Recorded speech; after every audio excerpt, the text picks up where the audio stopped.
বিধানসভায় বাংলাদেশ নিয়ে খুবই আপত্তিকর মন্তব্য করেছেন পশ্চিমবঙ্গের মুখ্যমন্ত্রী মমতা ব্যানার্জি। তিনি বাংলাদেশের শান্তিরক্ষী বাহিনী পাঠাতে জাতিসংঘের সাথে আলোচনার জন্য দিল্লির প্রতি আহ্বান জানিয়েছেন।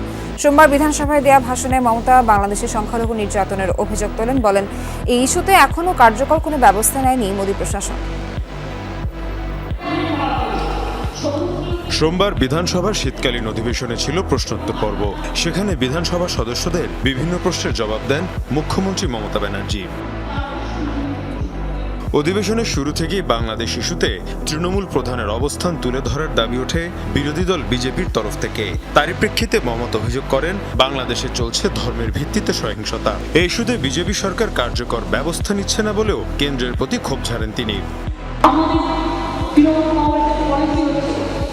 আমরা এক্সটার্নাল অ্যাফেয়ার্সের ব্যাপারে সেন্ট্রাল গভর্নমেন্টের পথ চলে, আমরা সেই পথটাকে আমাদের পথ করে মেনে নিই।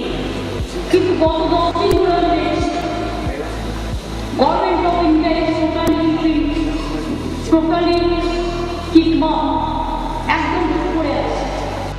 বাংলাদেশ ইস্যুতে পশ্চিমবঙ্গ ইসকন প্রধানের সাথে আলোচনা করেছেন বলে জানান মমতা। এই ইস্যুতে জাতিসংঘের শান্তিরক্ষী পাঠাতে মোদীর হস্তক্ষেপও কামনা করেন রাজ্যের মুখ্যমন্ত্রী। Government of India can take up the matter with the United Nations so that they can send the peacekeeping force in Bangladesh and they can rescue all people from Bangladesh. এটা আমার সাবমিশন থাকলো।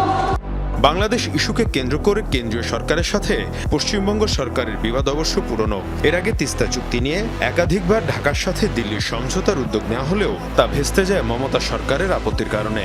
এমনকি চলতি বছরের জুলাইও বাংলাদেশকে তিস্তার পানি না দেওয়ার কথা জানান তিনি। সে সময় বাংলাদেশের সাথে পানি বন্টন চুক্তি নবায়ন ইস্যুতে মোদী সরকারের সমালোচনাও করেন মমতা।